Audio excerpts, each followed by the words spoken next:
Hey, good morning. Backyard Gardener here. Today we're gonna do an update on corn. So the corn is beginning to grow and some interesting things are happening with it. So let's take a look at that. Here we go. This is my corn patch here. I have some sunflowers that have planted themselves in the middle of it. And then over here on this side, this is a loofah plant here. And man, this thing has grown like gangbusters. Just a couple little seeds, and they have grown up and out and over and through the corn as well. So it'll be interesting to see where that goes this year. It's first year of growing the loofah and having it successful. On the corn, the tassels have begun forming up here on the top. The tassels here are the male part of the flower, and then this is where all the pollen is, and the pollen will blow down in the wind. The plants will rub on each other and the pollen falls down here onto the silks.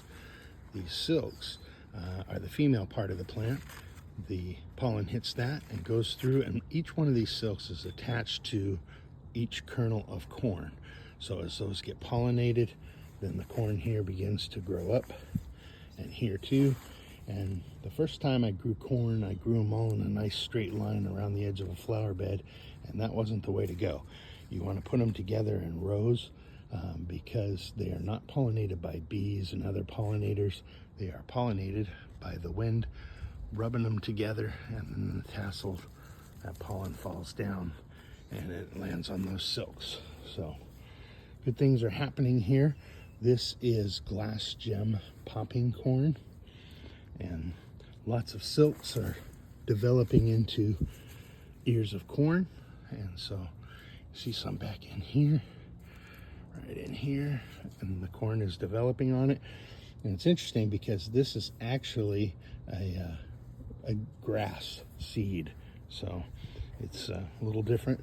So it doesn't require the pollinators to do it. It's gonna just pollinate itself in the wind. And so putting the plants close together helps it rustle around and drop that pollen down onto these silks. So, and then we'll watch that corn develop. But things are happening there. So very exciting. Lots of corn beginning to develop right in here. So we'll keep an eye and see how this grows. But thanks for checking in. Hope you have a wonderful day. It's mid-September here in Zone 9, so there's still plenty of time to plant sunflowers. I just planted some cosmos. They're very fast growing. Those have germinated in just 3 days, so yeah, add a lot of color. I had purple ones planted, so they'll spice up the garden as we move into the fall months. All right, hope you're having a good day. Thanks. Bye.